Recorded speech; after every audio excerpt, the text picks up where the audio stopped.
E nós começamos mais um Liberdade de Opinião, direto do Rio de Janeiro, para conversar nesta segunda-feira, feriado de 7 de setembro, com Sidney Rezende. Sidney, tudo bem? Bom feriado para você, hein? Para você também, para todo mundo. Bom dia, Colombo, senhoras e senhores. Bom dia também. E como eu já disse, o Sidney fala todos os dias direto do estúdio da CNN no Rio de Janeiro, da nossa sede no Rio.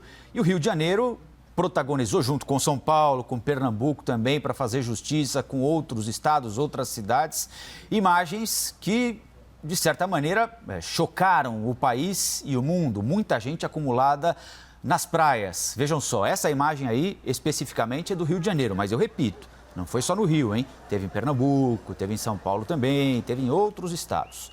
Apesar da orientação das autoridades para manter o distanciamento social, as imagens são claras. Teve muita gente que curtiu o feriado sem cumprir as regras de isolamento.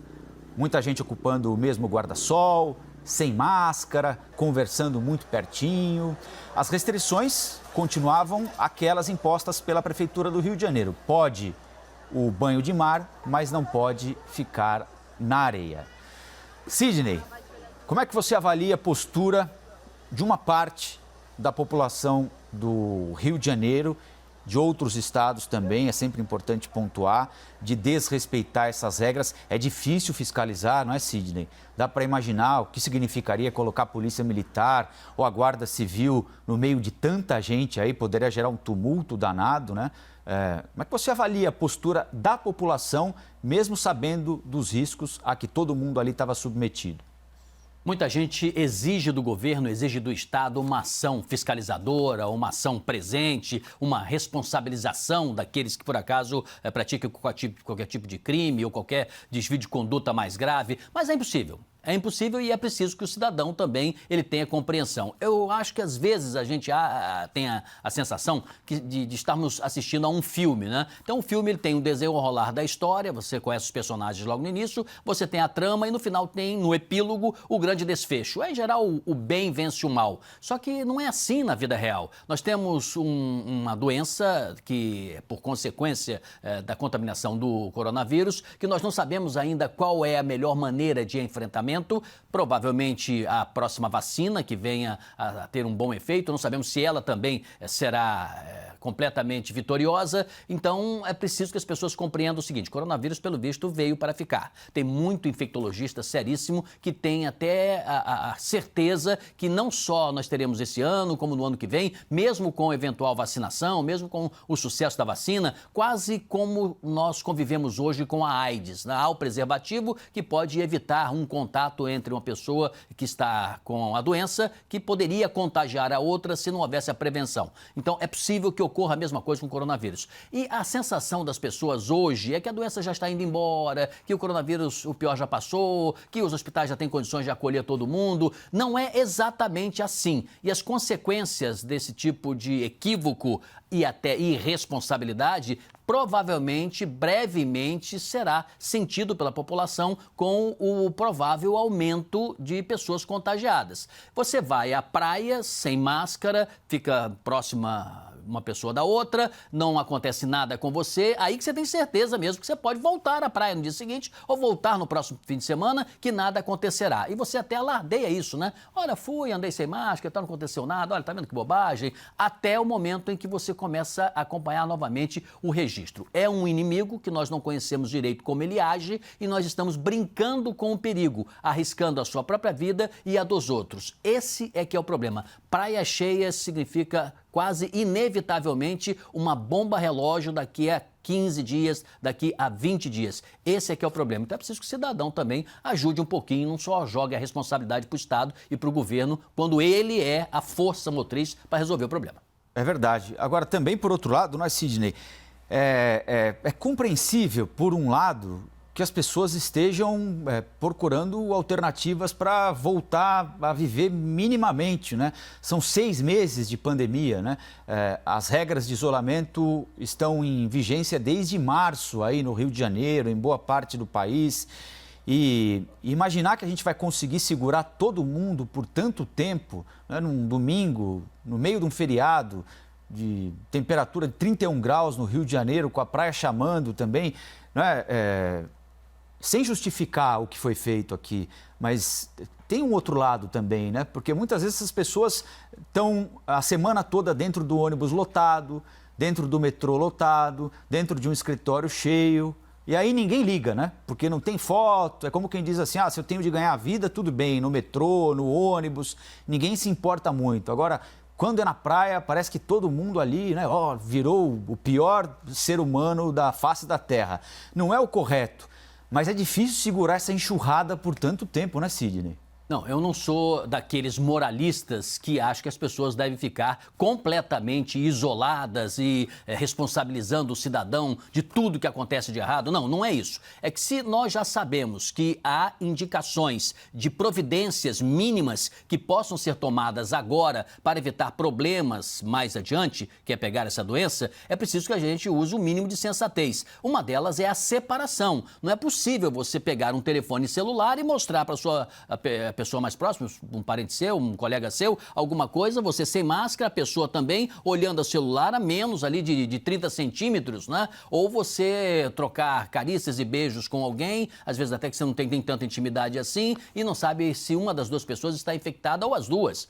Então, esse tipo de providência e cuidado, ela precisa existir. Então, não acho que você deva amarrar as pessoas dentro de casa e proibi-las e sair por aí multando todo mundo, R$500, R$1.000, achando que dessa maneira, com TACAP na mão, você vai trazer consciência para alguém. Então você tem que estimular as pessoas a minimamente usar a máscara, principalmente em lugares onde é possível que tenha alguma aglomeração, fugir desta aglomeração, evitar através do distanciamento ou de cuidados outros adicionais. Isso já existe. Então você já tem um receituário mínimo para evitar pegar a doença. O que é que nós vamos ganhar? Porque estamos há 6 meses estressados, ou dentro de casa, ou muitos em isolamento, e achar que agora, então, por causa disso, vamos sair em debandada. Não é assim que se combate esse específico tipo de doença. E nós não devemos, eu acho, entender o inimigo dessa maneira. Temos que aprender como o inimigo se movimenta, utilizarmos dos meios que temos nesse momento, até na fase seguinte, provavelmente com a vacina, nós temos um instrumento, uma ferramenta melhor para enfrentá-la. Hoje, Sidney, o Brasil completa 198 anos de independência.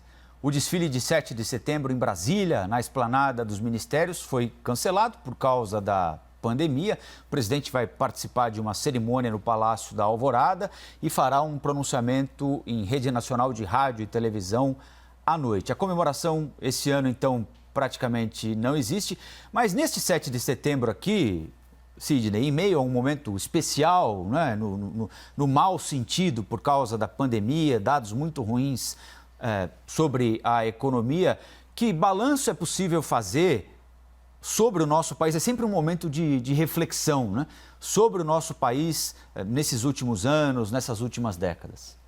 Eu entendo o Dia da Independência como uma das mais lindas datas cívicas do Brasil.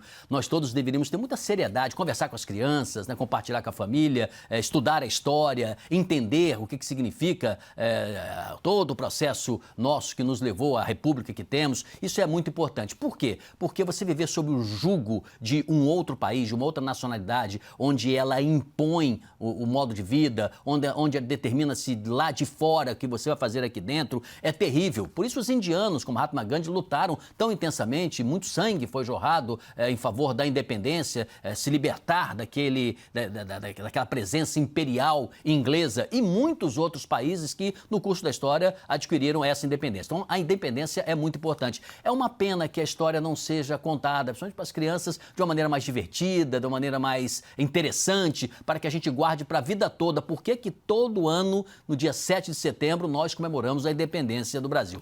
Um parênteses, acho que o Palácio Planalto e as Forças Armadas acertaram em evitar aglomerações e orientar o país todo de se fazer festas mais modestas, mais reservadas, mais cuidadosas. Acho que é uma medida absolutamente apropriada, positiva, sensata e muito boa. Então seria muito bom, pelo menos, que a gente entendesse o ano de 1822, que começou lá em janeiro com o dia do fico, né? Que Dom Pedro decide ficar ao Brasil e não aceitar a imposição do Império Português e ter determinando que ele fosse para Lisboa, e terminou como ele sendo Dom Pedro I, né? E entre uma coisa e outra, o Independência ou Morte, que dizem que pode ser que ele não tenha dito, viu? Independência ou Morte. Mas, de qualquer maneira, é uma data importantíssima para nós, que é o 7 de setembro. Eu, pessoalmente, eu acho lindíssima essa condição da gente ser independente nesse aspecto. Agora, os anos vão se passando, o Brasil é preciso firmar a sua identidade. Uma das nossas maiores forças é a língua, o idioma, né? Ter o português como língua predominante no Brasil todo é algo extraordinário. Mas é preciso que a gente também se liberte e não viva dependente economicamente como vivemos hoje de outros países. É preciso se independer também economicamente. Temos muito para avançar.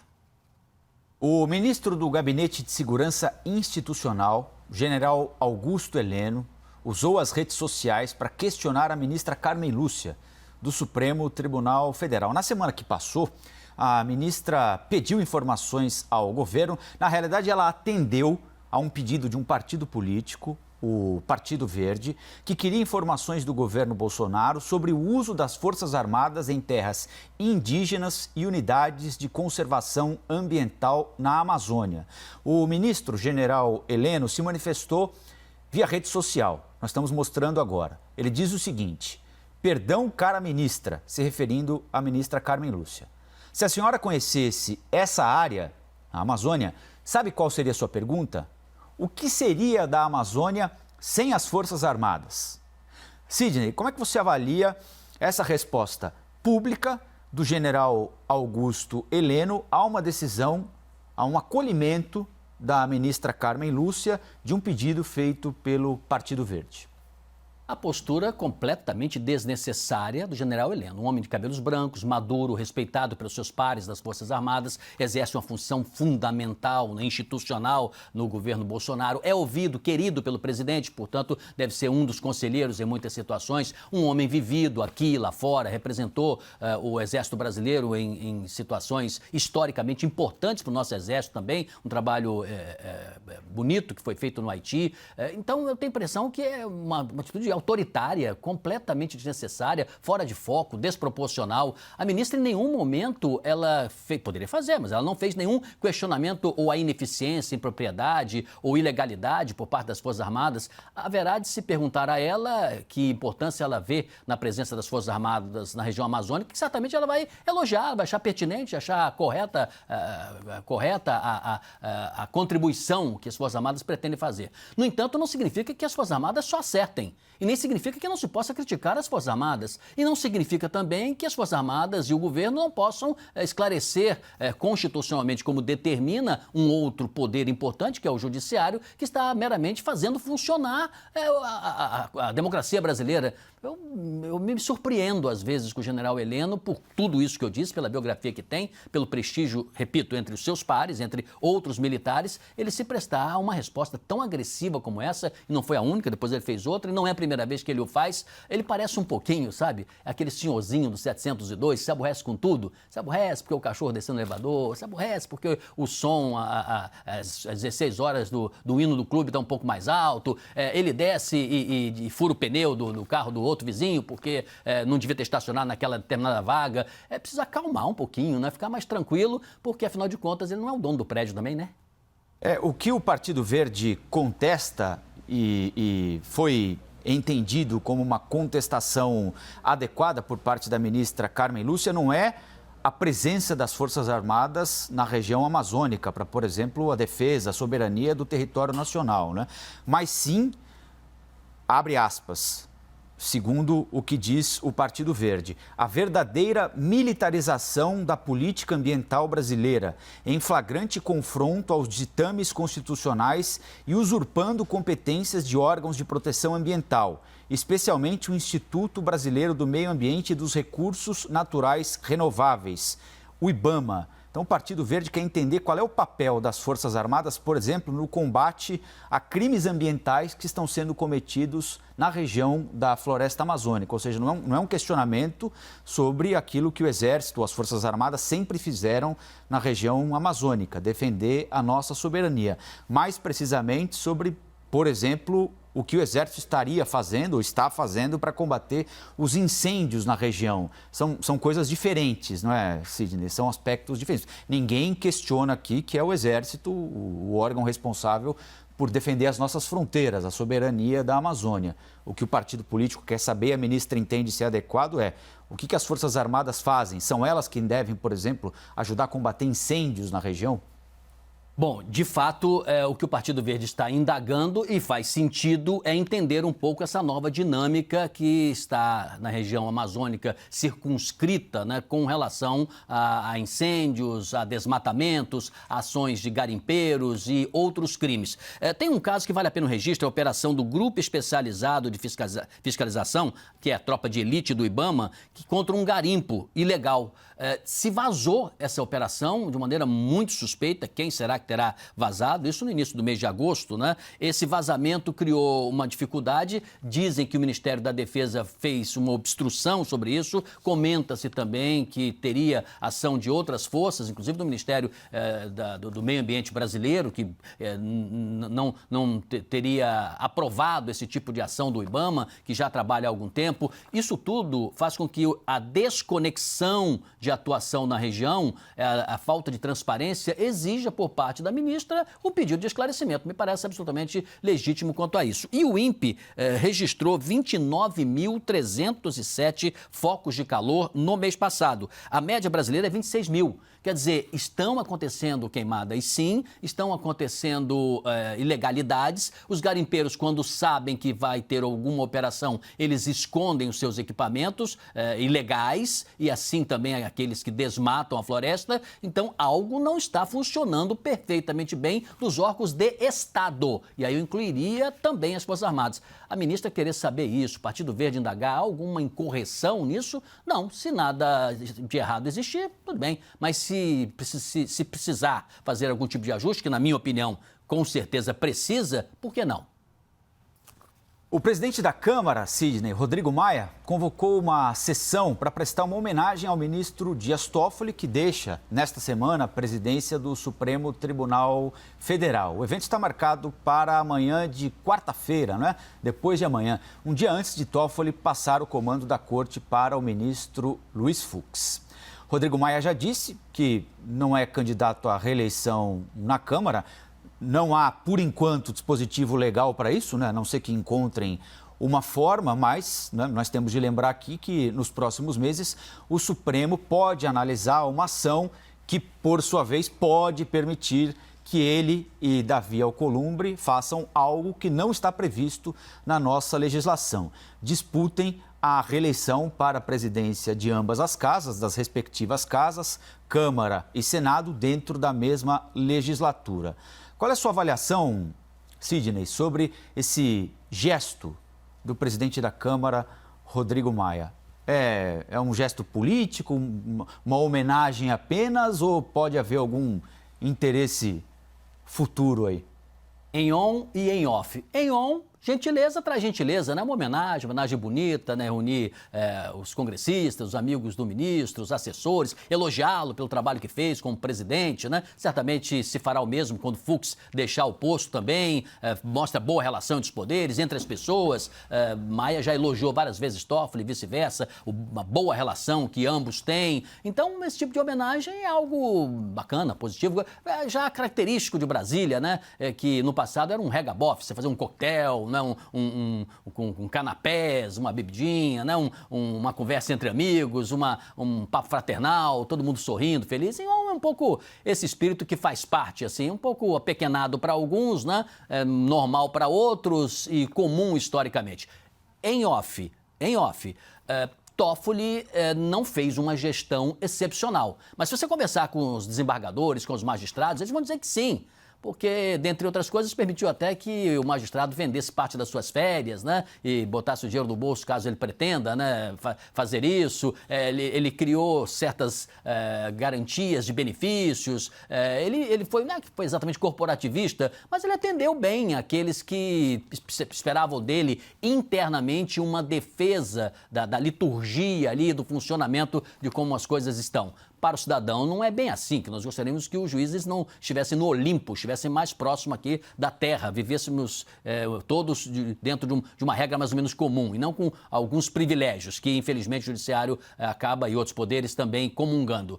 O segundo aspecto é que pode ser que Toffoli vá para a segunda turma, então é bom também você ter uma boa relação de ordem pessoal, alguém que possa influir um pouquinho mais adiante, quem sabe em causas que sejam do seu interesse. E, por fim, se Rodrigo Maia pretender de fato ser presidente por mais uma gestão, que eu acho que seria um atentado à Constituição, mas se isso acontecer, é sempre bom ter alguém também próximo que, de alguma maneira, quem sabe, possa influenciar-se pela boa relação na hora de votar lá na frente. Mas daí são um pouquinho de maledicência, né, que eu estou colocando, que eu ouvi de outras pessoas para tentar explicar por que essa homenagem agora.